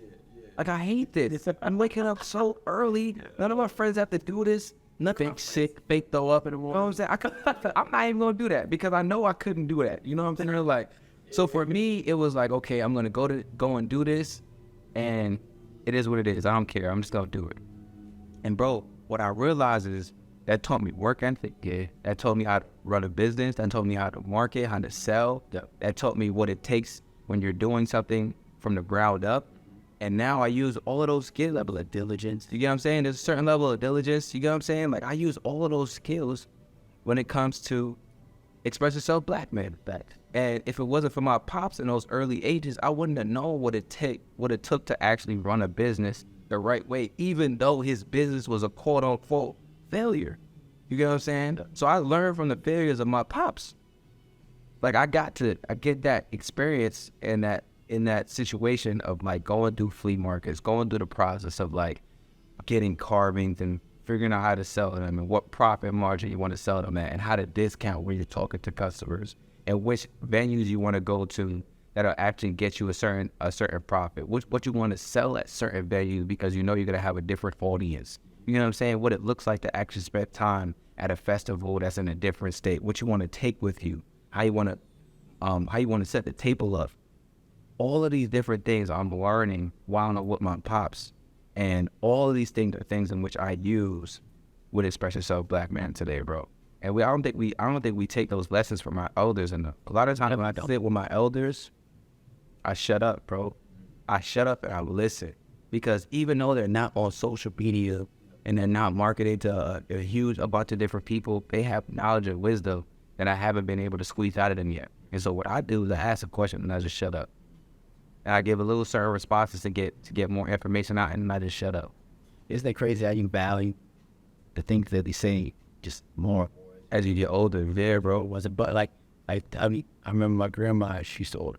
When you remember me talking about when you get home, you just want to go out. Yeah. Oh my God. So my mom wasn't as strict as my grandmother. Mm-hmm. So my mom was like, she used to let me do my homework after I came in. Oh, word, okay. So my mom was cool. Me, grandma's not having. So it was whoever got to me first. Right. And so if I spoke to my mom's first, I would freestyle my mom. Like, Mom, I did a little long on the bus. I want to finish basketball. Okay, can I go play basketball? She'd be like, all right, go ahead. My grandma catch me at last. Where you going? My mom said I could go outside. Right. Word. She'd be like, oh, you need to read a book. She used to always tell me, you need to, and I hated reading, bro, because she used to always credit it. You need to read a book, you need to read a book. And I hated reading all the way to high school. In my freshman year of college, I read out Autobiography of Malcolm X, and I read How to Win Friends and Influence. And it just, I don't know what it was, reading just clicked for me. Mm-hmm. And I started reading a lot. And I can tell the way it was developed in the way that I articulated myself. I can tell that I was developing a way that I understood certain concepts and how I would create the ways that I would think. And you know what I'm saying? Like, okay, when I would think about things, I would always think about them a little bit different than people. Right. But because we read it to learn how to understand different perspectives, right, and how to articulate this perspective into your own, like it just gives you a certain edge. Right. Even to the point now where it's like, I might read a book on a certain skill set, like sales, marketing, or whatever. And like, I'll circle back to that book 2 years later after I done grew a business, and now it's like new things are popping out. Right. And so it's like, for me, I feel like has been one of the most instrumental facets of my growth. And I hated it. I used to fake read. When I used to get to do a course, I was freestyle. I'd read the back of the cover, read one page in the middle, and begin freestyle. Whoa, man. Yeah, you crazy, man. Cap. That's crazy. I was growing up there. We did little book people capping.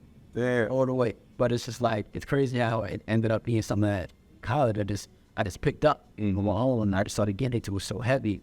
And now it's just been such an instrumental facet of my growth. But at that time, I just couldn't see it. Like, really, God, let me be. I'm trying to go play ball. I mean, leave me alone. Right? But it's like, it's like the answers will come when you're ready to understand. Right. You know what I'm saying? And so sometimes the things that we're getting told, like, it's just going to sit in our subconscious for a little bit. Yeah. Until the right timing and experience kind of opens it up to be like, oh, now I understand what Bosh was talking about, what Grandma was talking about. You know what I'm saying? Yeah. And I feel like that's why you got to respect the elders. Yeah. Because whether they got successes or failures, there's things to learn from it. You can just listen. There'll be times where you go run into a situation and you'll be like, wait, I've heard about this. Yeah. I think I know what I should do. Yeah. I think I know I should navigate this. Yeah. You know what I'm saying? I have a little bit of perspective. Where did this come from? Oh, this is what Grandma said when she used to always tell me. You know, my grandma used to always tell me, Elijah, always love with half your heart. You are a pure soul. And I never knew what that meant. Yeah, I was about to say, explain that. But what she really meant was fill your cup and give everybody else the overflow. Right? And I didn't understand that until I started operating out of a space where I was always the friend to go to. I was always the one to pour into people that hours out of my day to help somebody else out with things, to a point where it's like I would find myself sometimes drained because I'm so focused on pouring into other people that I wasn't pouring into myself. I'm helping other people build their different things, that foundation that I wasn't building enough of my own. I'm dealing with women, I'm trying to change their life. And it's like, nah, bro, you still got to change your own. Word. You feel me? And so it's like, I never really understood. She used to always tell me that. I used to always just think that she don't want me to end up like heartbroken or something like that. Right. But it wasn't even that to that context. It was like, put yourself first. Give everybody else the overflow. Word.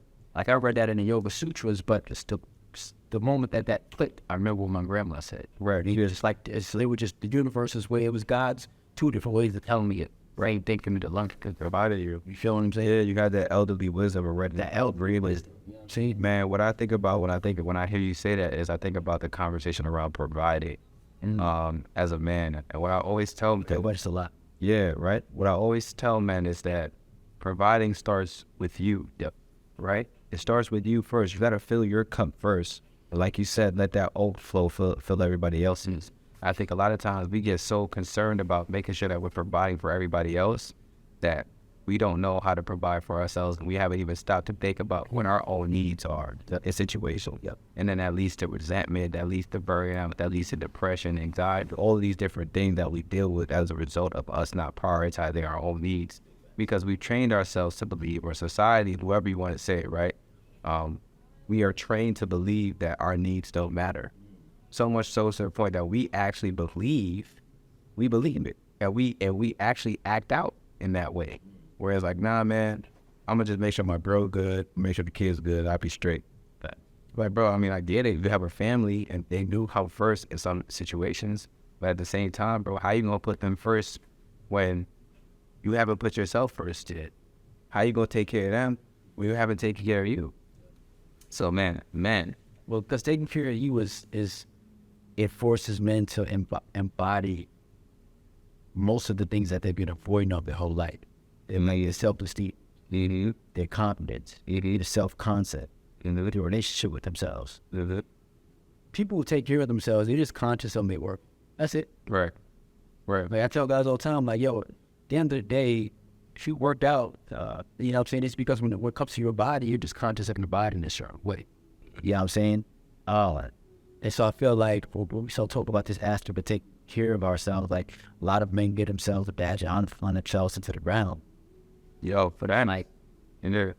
let's take mental health for example. A lot of men suppress their emotions, and I have a big issue with, you know, when they tell them like, oh, you know, I tell them, you know, the greatest thing I ever let time to do with me, because the man is just let myself fry. Any type of suppression or bottled emotions I've been feeling, keep releasing. I do my somatic work, and the reason being is because as a man, I do believe that it is your job to handle things logically and not emotionally. But when you get towards a point where your emotions are suppressed at so much to the point where you can't understand them, we can't control what you don't understand. Right. And a lot of men, we've seen this. When men get old and bottled up with the suppress their emotions, what do? They lash out. They abuse the people closest to them because they're so detached with their power source, with who they really are, as a result of suppressing their emotions, that now they feel like they got to get that power to somebody else. Or for them, it's a release. You get what I'm saying? It's a release from everything that I've been dealing with. I haven't been able to find a way in where I can healthily express what I'm dealing with. And so now I'm going to lash out because I have to get this out. That's what happens when you suppress, right? It's not like it goes anywhere, bro. It's still there. Emotional chemotherapy. You said what? Emotional chemotherapy. No, that's You're killing the good and the bad. That's true though. That's really facts. Emotional chemotherapy, because really what it is like you have those emotions that you don't know how to deal with, bro. That's why it's important for us to create a process for regulating and processing our emotions, right? Regulating is making it so that you don't always feel a negative emotion when something happens that triggers. Processing it's so that you know how to deal with it when you do feel that emotion, right? But a lot of us don't even consciously think about these things. We're just like what we talked about earlier. We're so reactive, right? We're so reactive, and then even when we're reactive, we don't create a process for how we want to deal with these things if they happen again in the future. And I was talking about that I talked about the other day in a piece of content how I deal with stress. It's like I don't deal with stress in a reaction. I deal with stress proactive. You feel me? I deal with stress by working out, by making sure I'm not surrounding myself with people that are bringing my energy out and are draining. Like stress management is something that you can be proactive and reactive. It's not something that when the situation occurs, it's like, man, how do I deal with it? It's just like I deal with it prematurely, where to that way my levels don't ever, like I get thrown challenges every single day. Right. Shit, I'm an entrepreneur. Yeah, that's what happened. But I deal with my stress so progressively, and it's a part of my lifestyle through by different practices that when there are going to be moments where shit, I just ain't got no control. I might lose it. I'm a man. I'm a person to be, right? But it's like those moments don't happen that often because I mitigate those things proactive. Correct. Never process. Yeah. You feel me? Like when you go to therapy and you start to realize that because you was raised in a West Indian household where everybody valued worth and everything was about work. Yeah. And now you kind of project that into your job where you overwork, you overwhelm yourself and overexhaust yourself and you burn yourself out. And you go to therapy, you only realize that that's just a construct that you have in your head to potentially have wanted to please your parents. And you realize like, wait, let me give myself actual time to mother. Let me draw the line and create boundaries between my job and who I actually am.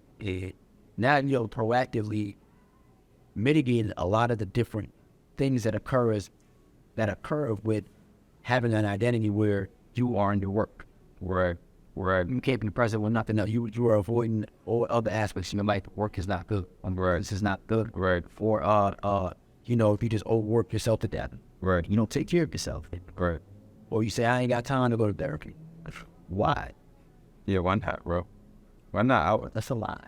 Yeah, man, that is a lie. You have a belief that you had. Yeah. Choose to believe that. Right. But the reason why you're choosing to believe that is because you put so much power into your identity with your titles and what you do and how much money you make that you don't even know where you are without those things.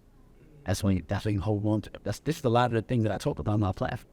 Because I work with high performing men that need to get in shape. And it's like, or if you're somebody who knows what it feels like to be motivated for one facet of your life, but you're slacking in your body, it's typically because you're putting it over in public in your work or your business to the front where it's not serving.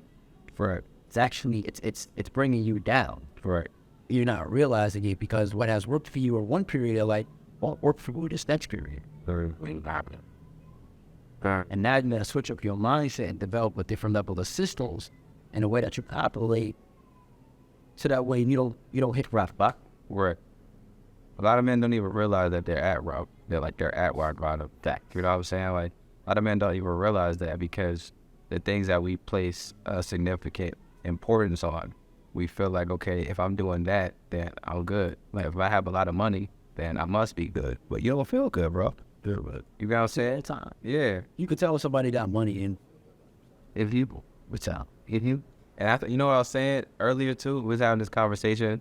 It just keeps coming back up. I know it keeps coming back up. I was having a conversation with Demetrius Parker, videographer and photographer out here.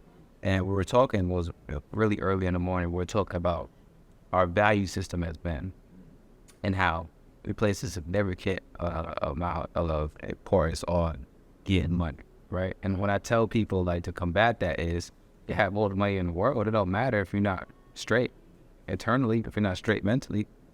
What's up? Yeah. Now, I was saying, and like, bros to that, it doesn't matter.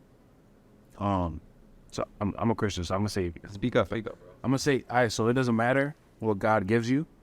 Like, if he gives you that dream thing, no matter what it is, money, whatever, fame, whatever it is, if you're broken, you'll contaminate it, right? Or if you're hurt, you're gonna destroy it. And if you're messed up, you'll somehow end up forfeiting what you're truly supposed to have. Right. So,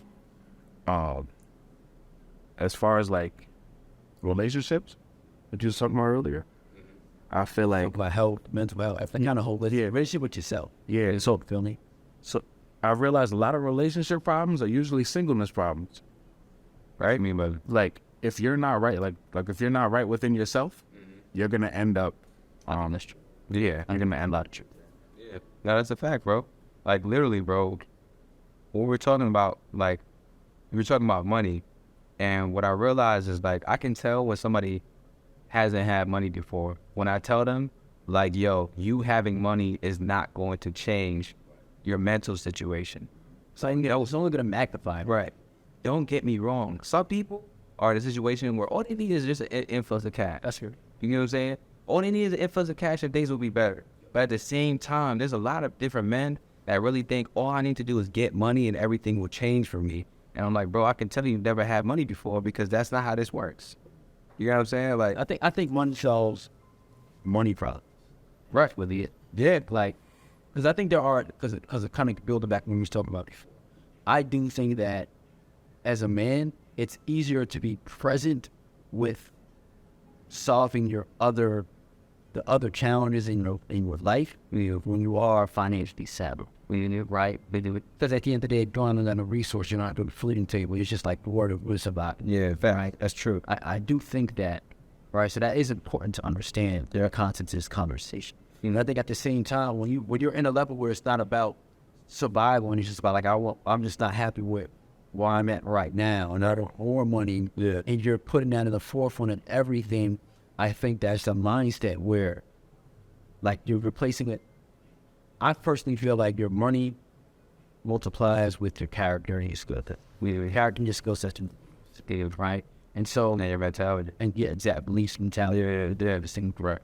And so those things are going to evolve over time. But a lot of times you don't want to focus on your mentality. You want to wait till action, get the money, and do it. The career go get to point. I had a successful mentor of mine, a podcaster. He's overweight, and he's been overweight for a while. And like said on the podcast, like he had to stop the business for his health because he was about to die. And in my mind, it's like, well, why did you have to wait until it got to that point? It's reactive. Because based on your value system, you was living in a reactive state when it came to your word. Based on your value system, money was where you got most of your work from, not what you wake up and what you feel. Now, I personally think as an entrepreneur, because I used to be gung-ho on like, yo, you need to be the healthiest guy. I think that if I'm really going in from a non-biased perspective, right, there is a certain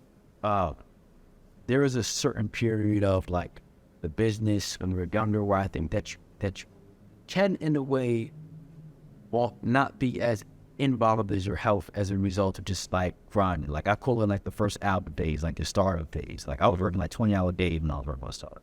And I think that it was necessary. Like for me to have taken, 2 hours out of my day to be working out, as opposed to building skill sets and building relationships, it wouldn't have been the empathy the most amount was about support.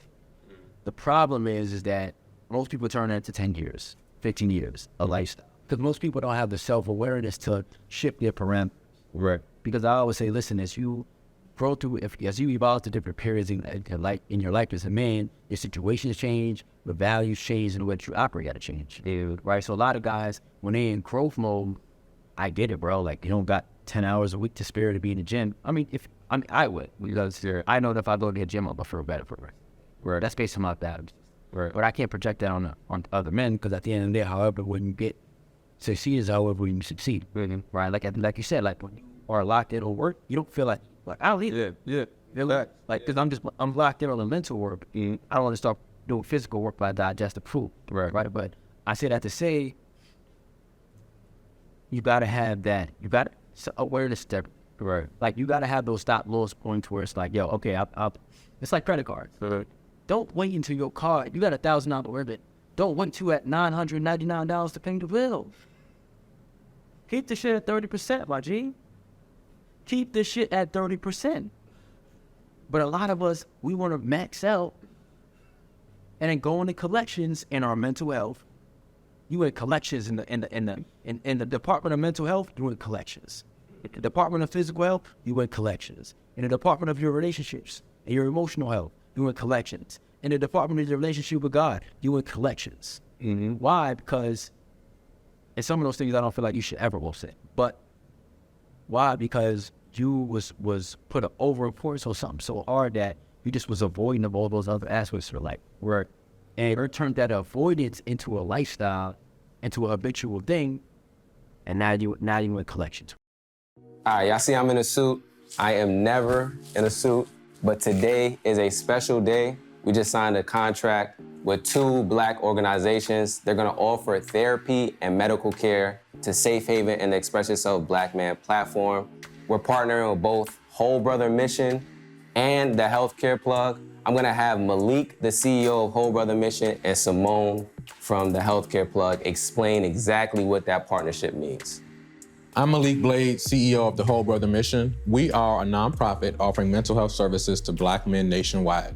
We have a network of over 3,000 mental health professionals.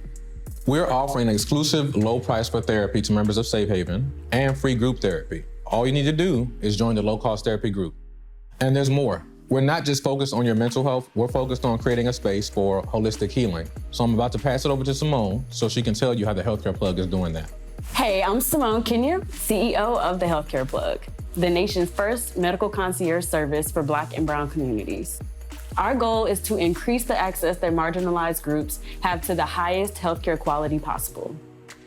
Of our partnership with Express Yourself Black Man, we're offering free round-trip transportation, assistance with getting signed up for affordable insurance plans, and physician referrals, so we'll get you plugged in with Black and Brown doctors in your area.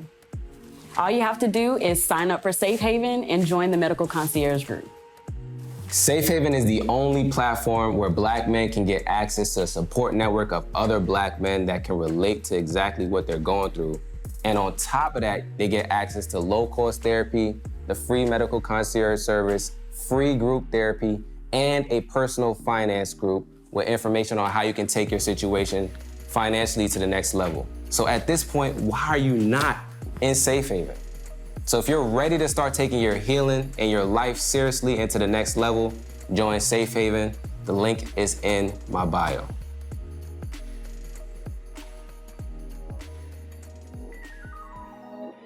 Sometimes I know you feel like you ain't got nobody to speak to. A shoulder to lean on, somebody you could preach to. No, you need to hear it, my brother. All